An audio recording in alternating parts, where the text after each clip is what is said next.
확인해 주시고 함께 말씀 나누시며 나가시겠습니다. 예, 오늘 말씀 제목 한 목소리로 크게 읽으시며 나가시겠습니다. 시작. 그리스도의 사랑의 권세. 아멘.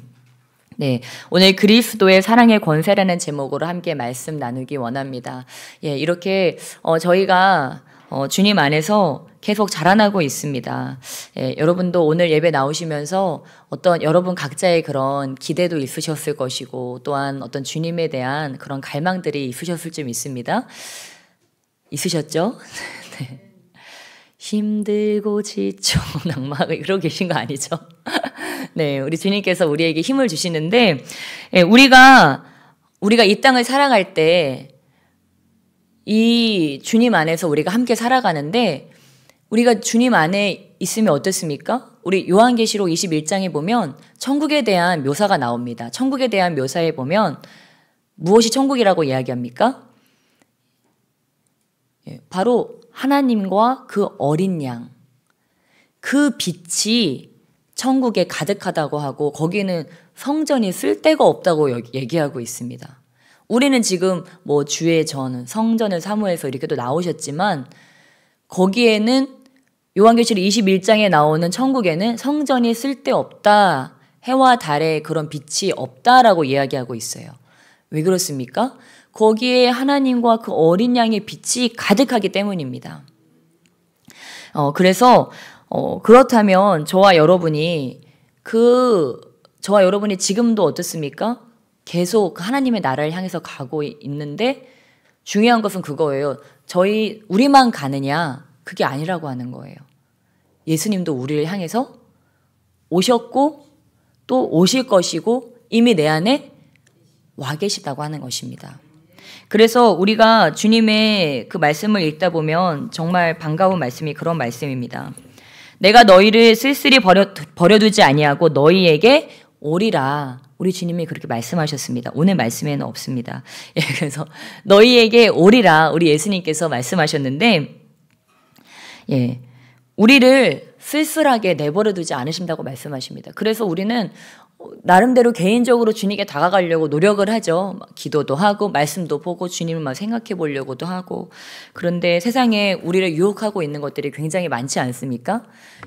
우리 특별히 대한민국은 또 뭐예요? 맛있는 것도 많고 예? 또 하나님이 이렇게 잘 살게 해주셔가지고 좀 삶의 여유도 있어서 누릴 것들도 너무 많고, 그러니까 결국은 먹고 마시고 옷 입고 의식주의 문제인데 너무 우리가 주님의 너무 큰 축복을 받다 보니까, 옛날에 여러분 6.25 사변 때 뭐 이럴 때 피난 가던 거 생각해 보세요. 우리 신분이 그랬지 않습니까? 우리 어버이 세대 뭐 얘기 들어보시면 나무껍질 벗겨 먹었다, 배고파가지고 보리밥이 싫어서 수도꼭지 틀어서 그 물로 배를 채웠다, 뭐 이런 얘기 들어보셨을 거 아닙니까? 진짜 그러신 분들도 계실 거고요.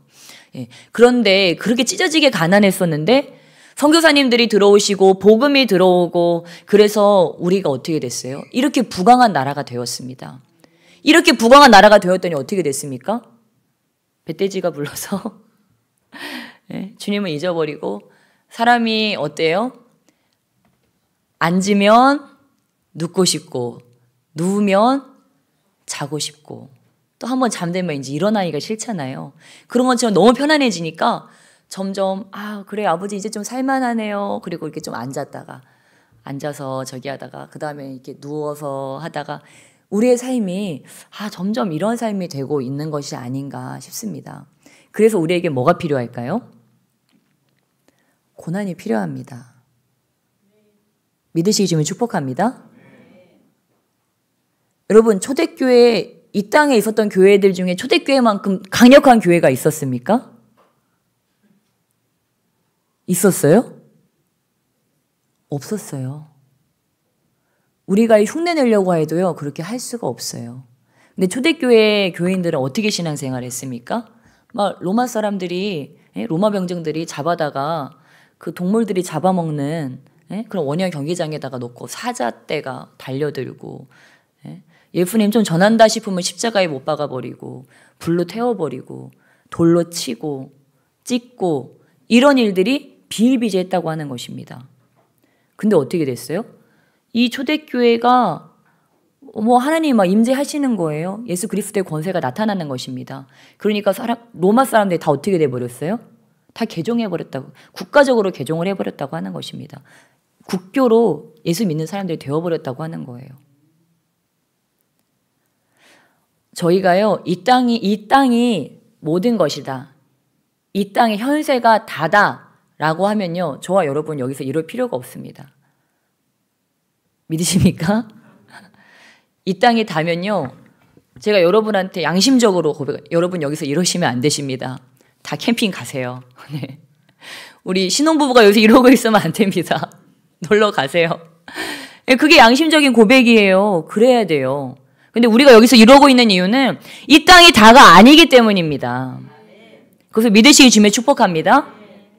그런데 여러분, 이 땅이 다인 것처럼 살아가고 열심히 쾌락과 우리가 이 땅에서 누릴 것들을 그 모든 것인 것처럼 살아가는 사람들을 여러분 한번 지켜보셨나요? 아니면 여러분이 예전에 그렇게 살아보신 분들도 계실 거예요. 근데 그들의 마음에 평강과 천국이 있을까요? 어떻게 보면 우리가 다 가진 것처럼 보이는 분들이 있어요. 야, 저 사람은 다 가졌다. 어느 날 보니까 죽었대. 생을 마쳤대. 왜요?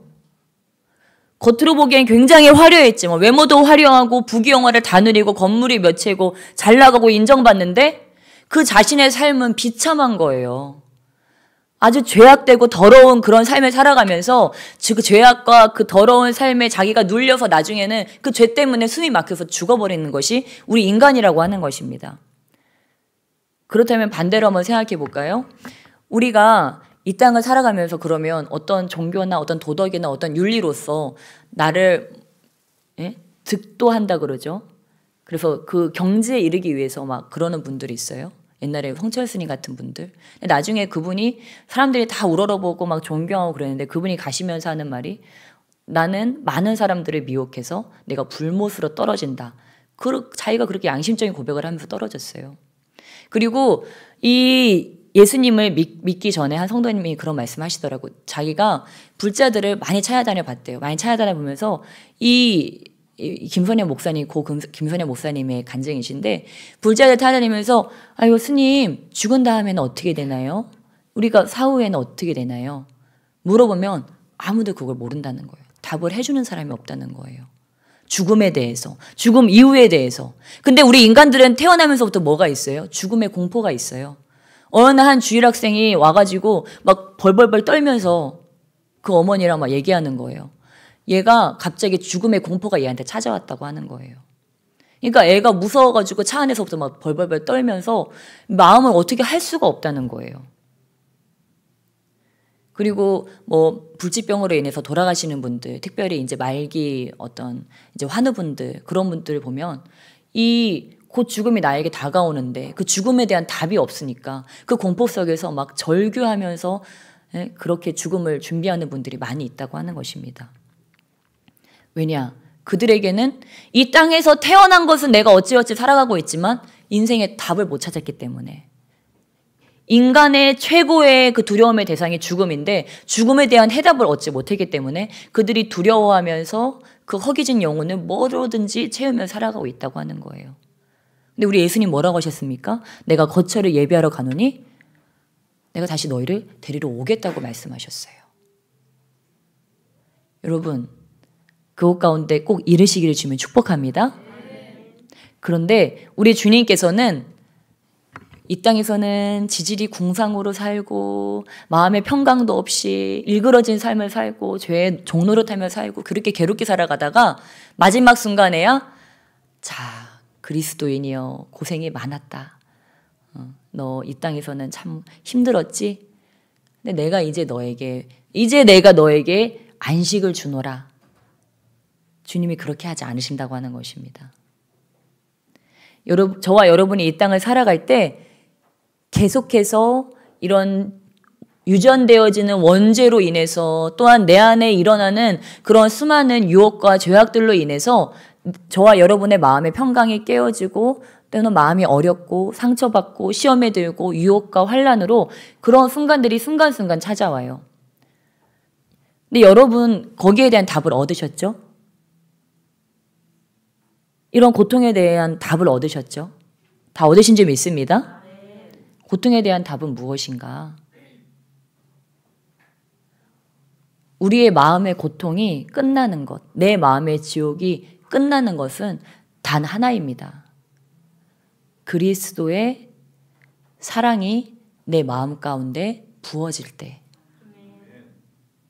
그분이 나를 얼마나 사랑하시는지를 내가 깨닫게 되고 내가 그 주님을 사랑하게 될 때 이 안에는요, 갑자기 신랑과 신부가 만나면서 천국 잔치가 벌어지게 된다고 하는 것입니다. 그리고 내가 이 땅에 발을 딛고 있지만 이 땅에 있는 것이 아니에요. 내 마음이 이미 천국이 되어버리는 거예요. 모든 것이 아름다워 보이고 좋아 보이고 그런 일들이 일어난다고 하는 것입니다. 그것이 무엇이라고요? 고통을 끊을 수 있는 것은, 고통을 이길 수 있는 것은 예수 그리스도의 사랑밖에 없다. 오늘 이 로마서 8장 31절로 39절의 말씀은 바로 그 말씀입니다. 그래서 성경학자들은 로마서 8장 31절로 39절이 성경 속에 있는 다이아몬드 같은 구절이다, 그렇게 이야기합니다. 왜 그렇습니까? 여기에는 얼마나 우리에게 놀라운 은혜가 부어졌는지에 대한 그러한 간증이 들어있기 때문입니다. 우리 34절 말씀 함께 읽으실까요? 우리 34절 말씀, 로마서 8장 34절, 우리 함께 한 목소리를 읽겠습니다. 시작. 누가 정죄하리요? 죽으실 뿐 아니라 다시 살아나신 이는 그리스도 예수시니 그는 하나님 우편에 계신 자요 우리를 위하여 간구하시는 자신이라. 아멘. 아무도 나를 정죄할 수 없다고 하는 거예요. 가족이든 누구든 그 어떤 마귀 사탄이 됐든 누구도 나를 정죄할 수 없다고 하는 거예요. 왜요? 32절 때문이죠. 32절 우리 함께 읽겠습니다. 시작. 자기 아들을 아끼지 아니하시고 우리 모든 사람을 위하여 내주시니가 어찌 그 아들과 함께 모든 것을 우리에게 주시지 아니하겠느냐. 아멘. 자식 키우시는 분들은 아실 거고요. 자식을 안 키워도 이 어린아이들을 보시면 저와 여러분이 알 것입니다. 우리 하나님이 어떤 일을 행하셨습니까? 자기 아들과 저와 여러분을 바꾸셨다고 하는 거예요. 나와 내 아들을, 그분의 아들을 바꾸셨다고 하는 거예요. 아니, 죄인을 그냥 죄 가운데 죽으라고 놔두면 되지. 깨끗한 내 아들, 순전한 내 아들, 죄 하나 없는 그 아들을 나의 죄를 위해서 주님께서 십자가에 못 박히도록 내어주셨다고 하는 것입니다. 그 주님께서 어떻게 한대요? 그 어떤 것도 나에게 아끼지 않으신다고 하는 거예요. 나에게 아들도 주신 그 하나님께서 나에게 아들뿐만이 아니고 그 어떤 것도 아끼지 않으신다고 하는 거예요. 근데 이 아들을 왜 주셨어요? 내 죄 문제 때문에요, 여러분. 이거 믿으시기 축복합니다. 하나님이 나에게 아들을 주신 이유는요, 그 독자 아들 귀하신 예수님, 점도 흠도 없으신 그 보배로우신 예수님의 보혈을 흘리게 하신 이유는 내 죄 때문이라고 하는 것입니다. 우리를 힘들게 하는 건요, 이 죄 때문이라고 하는 것입니다. 이 죄 문제가 해결되면 어때요? 그 아들의 나라로 우리가 양자되어서 그 하나님의 나라로 옮겨지고 의와 평강과 희락을 문자적으로 아는 것이 아니고 내가 실제적으로 그것들을 누리게 된다고 하는 것입니다. 가장 나를 고통스럽게 하는 게 누구예요? 바로 우리 가족이잖아요.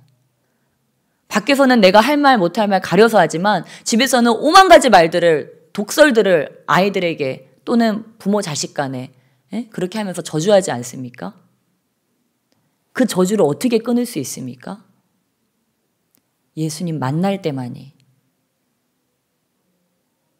예수님께서 진정 나의 주인이 되실 때만이 우리 가정이 천국으로 바뀌어지게 될 줄 믿습니다. 여러분, 저는요 정말 귀하게 자랐지만 저는 어려서부터 저희 가정과 옆에 수많은 가정들을 보면서 얻은 결론이 있어요. 그게 뭐냐면 절대 결혼은 하지 말자 라는 결론을 얻었어요.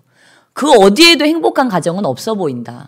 남들은 우리 가정을 부러워하는데 우리 가족도 사실은 행복하지 않다. 그러니까 남들이 부러워하는 우리 가족조차도 행복하지 않은데 그냥 결혼은 하지 말자. 우리 엄마 아빠처럼 사느니, 저 주변에 저 깨어지고 상처난 가정들처럼 사느니 그냥 결혼을 하지 말고 애를 안 낳는 것이 지혜로운, 인텔리다운 일이다. 그렇게 제 결론을 가지고서 예수님을 만나고서도 저는 결혼을 안 한다고 작심을 하고 살아갔어요. 그래서 막 이제 독신에 막 은사가 있지 않나 막 이러면서 제가 막 그러고 나는 싱글 선교사가 되는 게 꿈이에요. 나는 중동에서 싱글 선교사가 되고 싶어요. 떠돌아다니면서 막 그러고 다녔는데요. 네, 하나님께서는 다 아시죠. 그래 스혜야, 너가 그 가정의 아픔을 알지. 가장 행복해야 될 가정이 때로 가장 불행한 곳이 되고 그곳이 지옥이 되고 그것으로 인해서 네 마음에 지옥이 생기고 주변에 있는 수많은 가족들, 제 주변에는 그 가정들의 학대와 분열과 그런 것들이 얼마나 많았는지 몰라요. 정말 말로 다 표현할 수가 없어요.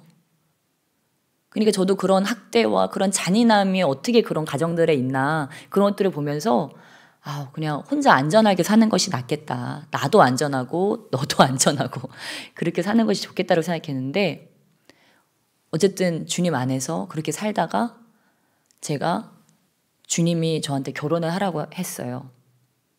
근데 결혼을 했는데 제 꿈에 어떤 거대한 괴물이 나타난 거예요. 그러고 저한테 그 괴물한테 시집을 가라고 하는 거예요. 근데 너무 싫었어요. 그러니까 제가 처음 한스님 목사님을 만나서 결혼한다는 건 그런 거였어요. 지금 볼 땐 너무 착하고 좋아 보이잖아요. 근데 저한테는 괴물 같은 존재로 느껴졌어요. 왜냐? 내가 제일 두려워하고 제일 싫어하고 제일 가까이 하고 싶지 않은 그런 결혼이었다고 하는 거예요. 제가 인간적으로 봤을 때는요. 근데 꿈속에서 그 사람과 결혼하는 게 내 운명이라고 하는 거예요. 그러니까 너무 싫은데 그럼 할게요 이러면서 꼭 그 야수한테 끌려가는 그런 기분으로 네 할게요 그랬어요. 그러고서 제가 결혼을 안 하려고 6개월을 도망 다니다가 가는 데마다 결혼하라고 처음 보는 예언자분도 하나님께서 함께 하신 것을 둘로 나눌 수 없느니라 막 그렇게 말씀하시고 이러니까 가는 데마다 결혼하라 그러니까 그래 내가 주님을 한번 믿어보자. 뭐 내가 어떤 가정을 꾸리든지, 왜냐면 저는 가정의 자체에 대한 두려움이 있었기 때문에 내가 어떤 가정을 꾸리든지 그래 그것이 좋은 가정이든 나쁜 가정이든 우리 주님이 책임져 주시겠지 이러면서 결혼을 작정했어요. 그러고서 결혼을 딱 했는데 결혼이 아니죠. 교제를 시작했는데 괴물이었잖아요. 저한테는 야수고 괴물 같은 존재였는데 베일을 딱 벗겨보니까 제가 옛날에 읽었던 그 책이 생각나는 거예요. 뭐냐면 그 에로스라고 하는 그 그리스 로마 신화인데 굉장히 비성경적인 얘기를 제가 여기서 해서 죄송한데 제가 어렸을 때 좀 이상한 잡다한 것들을 많이 읽어서 그 그리스 로마 신화에 그런 장면이 나와요. 에로스가 그 한 여자를 데려와서 같이 살고 있었는데 그 여자는 그 남자가 야수인 줄 알고 있었던 거예요. 근데 어느 날 이 야수의 정체를 궁금해가지고 밤에 그 야수의 얼굴을 이렇게 불을 비춰다가 이렇게 봤더니 너무 아름다운 미남자가 거기 누워 있었던 거예요. 그래서 자기는 야수한테 끌려왔고 야수와 평생을 살아야 되는 기구한 운명인 줄 알았는데 그게 아니고 너무 아름다운 미남자, 정말 자기가 반해버릴 만한 그런 사람이었던 거예요. 근데 제가 목사님과 교제를 딱 시작하는 순간 그걸 깨달았어요. 한스님 목사님은 에로스구나. 그걸 깨달았어요. 나는 이 사람이 그런 야수인 줄 알았는데, 내가 제일 싫어하는 부류의 그런 사람인 줄 알았는데 껍질을 까보니까 너무 나와 잘 맞고 정말 뭔가 이렇게 하나님이 맺어주신 운명의 상대라는 거를 이제 직감을 하게 된 거예요. 목사님도 저 도망 다니느라고 목사님도 엄청 고생했거든요. 저 누나랑만은 결혼하지 말자 이제 이러면서 엄청 도망 다녔는데 둘 다 이제 하나님한테 코가 껴가지고 결혼을 이제 해야 되니까 목사님도 저에 그랬어요. 목사님 우리 한번 교제 이거 딱 틀어주면서 그 예언기도 받은 거 이렇게 틀어주면서 우리 교제 어떻게 했더니 저희 둘 다 한번 교제 해보죠 뭐 이제 이러면서 그러면서 교제를 시작했어요. 근데 그러고서 나중에 목사님도 하는 말이 내가 왜 우리 전도사님이 이런 분인지 내가 왜 몰랐을까요? 아무도 모르지. 내가 밖에서 이러고 다니진 않으니까. 또 저만이 아는, 목사님만이 아는 또 우리의 모습이 있고, 밖에서는 맨날 야, 너 하극상 막 이러면서 제가 막 혼내고 이러니까. 예, 뭐 맨날 나는 평생 혼나면서 살아야 되겠다. 이제 이렇게 생각을 했는데 막상 교제해 보니까 또 그렇지는 않고. 그래서 둘 다 참 다행이다. 그러면서 예, 저는 매일 밤 이렇게 아이들과 같이 누워가지고 이렇게 자는데요. 막 이 안에서요 행복을 못 이길 때가 많아요. 너무 행복하다. 주님은 어떻게 저한테 이런 천사들을 주셨어요? 천사 1, 2, 3. 조금 큰 천사 그리고 작은 천사 2. 그래서 너무 감사한 거예요. 얼마 전에는 저희 둘째가 엄마 최고야. 그럼 제가 너 최고야. 아니야, 엄마 최고야. 고마워. 고마워를 해야지 끝내주더라고요. 아무튼 그 최고야를 연발해야 되는 이 아이들, 정말 내가 어떻게 믿음의 가정 가운데서 내가 이렇게 매일 기도할 수 있고, 아이들의 이 사랑을 받을 수가 있고, 정말 귀한 천사를 하나님 만나게 하심으로 베이비 천사가 2명이 태어나게 되고, 이게 귀한 아름다운 믿음의 가정을 주셨는지 너무 이렇게 감격할 때가 너무 많아요. 사실 거의 매일 밤마다 거의 그런 것 같아요. 무엇입니까? 주님께서는 다 아신다고 하는 거예요. 저와 여러분이 어떤 두려움을 가지고 있는지, 어떤 아픔을 가지고 있는지 알고 있다고 하는 거예요. 그래서 제가 엊그제도 우리 청년한테 나눴는데요. 여기 들으신 분들도 계시지만 한 남자분이 계신데, 이분 아버지가 아주 그냥 음주에다가 폭력에다가 하지 말아야 될 거를 5가지를 다 하신다는 거예요. 내 남자가 하면 안 되는 5가지를 다 하시는 거예요. 그러니까 맨날 술 마시고 와서 어머니를 두드러 패니 그 남자가 결혼을 하고 싶겠습니까? 그리고 그 어머니가 하는 말이 너 꼭 네 애비 닮았다. 너 꼭 네 애비처럼 될 거야.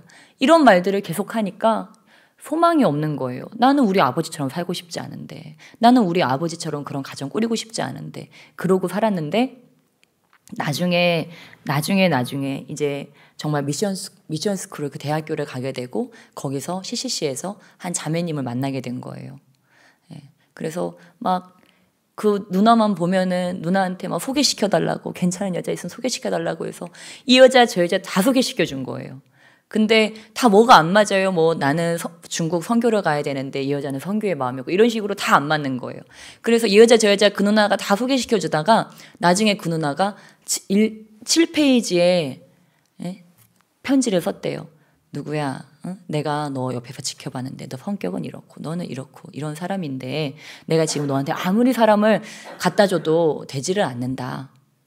근데 나는 어때? 이제 이런 식으로 편지를 썼대요. 그래가지고 그 누나하고 결혼을 해서 지금까지 사시는데, 그 누나가 4대째 집안에 그런 믿음의 신앙의 유산을 가지고 있는 누나를 만난 거예요. 그러니까 그분이 그러시더라고요. 그분은 회전하는 그림자도 없으신 분이라고 그러시더라고요.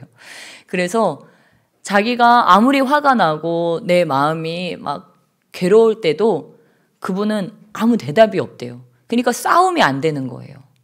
그러니까 자기는 그런 상처를 가지고 있고 그런 두려움을 가지고 있고, 내가 또 우리 어머니한테 한 것처럼 내 아내를 슬프게 할까 봐, 내 아내를 폭행할까 봐, 내 아내한테 폭언을 할까 봐, 그런 두려움에 있었기 때문에 하나님께서 믿음 안에서 그가 기도하고 준비되면 나아갈 때 그에게 정말 그가 그렇게 범죄하지 않을 수 있는 아름다운 믿음의 가정을 꾸릴 수 있는 그런 여인을 허락해 주셨다고 하는 거예요. 그래서 놀랍게도 그 두 분이요, 한 번도 싸우신 적이 없대요. 그래서 회개했어요. 나는 싸운 것 같은데, 야, 이분들은 싸운 적도 없다니. 그래서 진짜 이 남자가 얼마나 하나님의 귀한 사랑을 받았고 은총을 받았는지를 알 수가 있었어요. 그러니까 저와 여러분이요, 이렇게 그런 지혜가 있으면 참 좋을 것 같아요. 저도 저희 부모님께 배운 것인데, 저희 부모님이요, 2분 다 성격이 참 화끈하세요. 화끈하신데 제가 자라면서 보니까 근데 한 가지 원칙이 있으시더라고요. 두 분이 어떤 원칙인데 그게 뭐냐면 한 분이 막 화가 났을 때 한 분은 조용히 계신 거예요. 내가 그 성격 다 아는데 그 성격 다 아는데 한 분이 시끄러울 때 한 분은 조용하게 계신 거예요. 그러니까 집안에 사단은 안 나는 거예요. 아, 이런 지혜가 필요하다. 저도 살면서 참 그런 지혜가 필요하다. 그런 걸 깨닫습니다. 우리 누가 화가 날 때가 있잖아요. 근데 어떻습니까? 불에다가 기름을 쏟으면은요, 막 활활 타오르면서 큰 불이 되어버려요. 그런데 불이 막 타올라서 막 저기 난리를 피우고 있어요. 근데 연료를 쏟아 부어주지 않으면 그냥 가만히 있는 거예요. 네, 그러면 싸움이 되지 않는다고 하는 것입니다. 그래서 호랑이한테 물려가도 정신만 차리면 살아나올 수 있는 것 같이 저와 여러분이 가정을 지키기 위해서 또 우리 공동체를 지키기 위해서 누군가 화가 날 때가 있어. 그게 내가 될 수도 있고 다른 사람이 될 수도 있어요. 그런데 그럴 때 누군가 입을 다물 수 있는, 좀 잠잠할 수 있는, 그것을 그냥 가만히 듣고 있을 수 있는 그런 지혜가 있다면 우리가 그리스도의 평강을, 그 은혜를 지킬 수 있을 줄로 믿습니다. 예, 그래서 정말 우리 주님께서 그렇게 우리를 정죄하지 아니하시고 우리를 그렇게 구원하셔서 우리를 귀한 길로 이렇게 인도해주고 계신데 그 어떤 것도, 그 어떠한 고난도, 그것이 때로는 고난이라 할지라도 주님께서 우리를 그거를 이겨나가게 하시고 또 저와 여러분이요, 주님 안에서 계속 이 고난에 대한 사용법을 훈련하고 있습니다. 주님 안에서 더 행복한 삶을 살아가기 위해서 세상에서는 그렇게 얘기하죠. 행복. 여러분은 행복에 대한 어떤 정의를 가지고 계십니까? 저와 여러분이 삶에 대한 행복을 어떠한 정의로 가지고 있는지를, 정의를 어떻게 하느냐에 따라서 나의 삶의 내용이 달라진다고 하는 것입니다. 나의 행복이 정말 그냥 즐거운 것이냐, 기쁜 것이냐, 그냥 나의 마음의 위안을 얻는 것이냐, 아니면 나의 행복이 정말 그리스도의 임재 안에서 누리는 그러한 참된 기쁨이냐. 나의 행복을 어떻게 정의하느냐에 따라서 나의 삶의 모양이 달라진다고 하는 것입니다. 한 선교사님께서 파푸아 뉴기니에 가셔서 선교 활동을 하시는데 거기 갔더니 이 사람들은 삶이 아주 난잡한 거예요. 그냥 느끼는 대로 본능대로 살아가는 거예요. 그냥 성경에 나오는 모든 죄악이 그냥 이들의 삶인 거예요. 길 지나가다가 누가 흘린 거 있으면 그냥 죽고, 두 커플, 세 커플이 한 움막에 지내면서 그 안에서 난잡한 일들이 일어나게 되고 막 옆에 움막에 있는 남자의 아이를 내 아내가 낳고 있고 뭐 이런 일들이 막 벌어지는 거예요. 사람들이 할 일이 아무것도 없으니까 밖에 나가서 사냥하고 사냥한 거 먹고 나머지 시간은 그냥 그렇게 짐승처럼 정말 살아가는 거예요. 그런데 이 식인 부족에게 선교사님이 들어가서, 이 문정 선교사님이 들어가셔서 이들에게 하나님의 말씀을 가르쳐 주는데 이들이 막 깜짝 놀라는 거예요. 그러고서 나중에 한 청년이 간증하기를 자기가 길 가다가 남의 물건에 너무 탐나는 걸 주웠어요. 주웠는데 옛날 같으면 이거는 죄가 아니에요. 거기 문화예요. 그냥 길 가다가 주운 건 내 거다. 이게 그 사람들 문화인데 그거를 동네에 가서 이거 흘린 사람 하고서 찾아준 거예요. 근데 그랬더니 이 친구 마음에 막 기쁨이 막 알 수 없는 기쁨이 막 샘솟는 거예요. 선교사님, 내가 처음으로 이 주운 물건을 갖지 않고 그 사람이 찾아줬는데 제가 막 알 수 없는 기쁨이 막 넘쳐나요. 그 얘기한 거예요. 제가 죄가 죄인 줄도 모르고 죄를 지을 때는 알지 못했던 알 수 없는 기쁨이 그 삶 가운데 있으면서요. 그들이 지금은 그 선교사님 부부를 진짜 부모처럼, 선교사님이 어디 갈라 그러면 막 목을 끌어안고 막 다리를 부둥켜 안고 막 엉엉 운대요. 왜냐면 이 선교사님 부부가 아프면 병도 치료해주고, 뭐 장례가 나면 장례도 치러주고, 누가 아이를 낳는다고 하면 아이도 받아주고, 이런 일들을 하니까 그냥 완전히 부모처럼 생각을 해가지고 선교사님이 있어야 이들에게는 그 죽음의 공포, 그 죄의 끝인 죽음의 공포를 이길 수 있기 때문에 이 선교사님들에게 그 자신의 영혼육을 완전히 의탁하고 있는 것들을 제가 들을 수 있었습니다. 무엇입니까? 우리는 이 땅에서요, 그래, 더 즐기면, 더 기쁘게 살아가면, 더 배부르면, 더 좋은 것을 누리면 내가 기쁠 것이다 라고 하는데 여러분 그렇습니까? 아니라고 하는 거예요. 저도 주님 만나기 전에는요, 더 큰 쾌락, 더 큰 즐거움, 친구들과 먹고 마시고, 우리 부모님 여행 보내드리려면 내가 세계 일주 보내드리려면 내가 나중에 좋은 직장을 얻어야지, 이런 꿈을 가지고 살았어요. 근데 그런 것이 아니라고 하는 것들을 깨달을 수 있었어요. 제가 아무리 우리 부모님 세계 일주 보내드리면 뭐합니까? 만나면 속 긁어 놓는데, 중요한 건 무엇입니까? 내 안에 그리스도의 천국, 그 사랑이 있고. 제가 주님 만나기 전에는요, 어머니, 아버지, 저희 오라버니, 제 주변 사람들을 다 왼수처럼 생각하고 이를 바득바득 갈았습니다. 밤마다 어떻게 복수할까 그랬어요. 목사님 왜 그러셨지? 어머니 되게 좋은 분이시던데 이럴 수도 있었는데 네, 좋은 분들이세요. 좋은 분들임에도 불구하고 제가 이를 바득바득 갈면서 살았어요. 내가 복수해야지. 네? 나를 이렇게 마음 아프게 했던 것들 복수해야지. 근데요, 제가 몇 년 전에 부모님께 제 생일날 편지를 써드렸어요. 아버지 너무 감사해요. 어머니 너무 감사해요. 저에게 이렇게 귀한 믿음의 유산을 물려주셔서 너무 감사해요. 자신의 삶을 돌보지 아니하시고 그렇게 예수 그리스도의 사랑을 나에게 삶으로 보여주셔서 너무 감사해요. 저는 늘 말씀드리지만 기도하다가 감사해서 막 눈물을 펑펑 흘릴 때가 너무 많아요. 하나님은 어떻게 나한테 이런 은혜를 베풀어 주셨지? 주님을 만나기 전엔 제가 이를 바득바득 갈았다니까요. 복수하려고 제가 자살해서 복수하려고 했어요. 우리 가족한테요. 그런데 주님을 만나고 나니까 내 안에 예수 그리스도의 용서와 은혜와 사랑이 부어지니까 그게 아닌 거예요. 우리 아빠가 천사였네. 우리 엄마가 천사였네. 내 남편이 천사네. 우리 아이들이 천사네. 하나님이 보내신 거네. 우리 아이들이 물어봅니다. 엄마 나는 어디서 왔어? 너는 천국에서 왔어. 너는 천국에서 하나님이 귀한 일을 하라고 너를 이 땅에 보내주신 거야.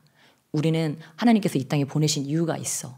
그 일을 마치고 나면 우린 다시 천국으로 돌아갈 거야. 그런데 예수님을 네 마음에 모시면 우리는 이 땅 가운데서도 천국처럼 살아갈 수가 있어.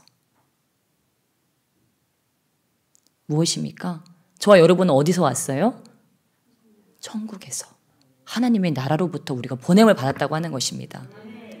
우리 각자에게 맡은 그 소명이 있다고 하는 것입니다. 이 소명을 다 마치고 나면 누구야? 집에 가자. 이제 돌아와.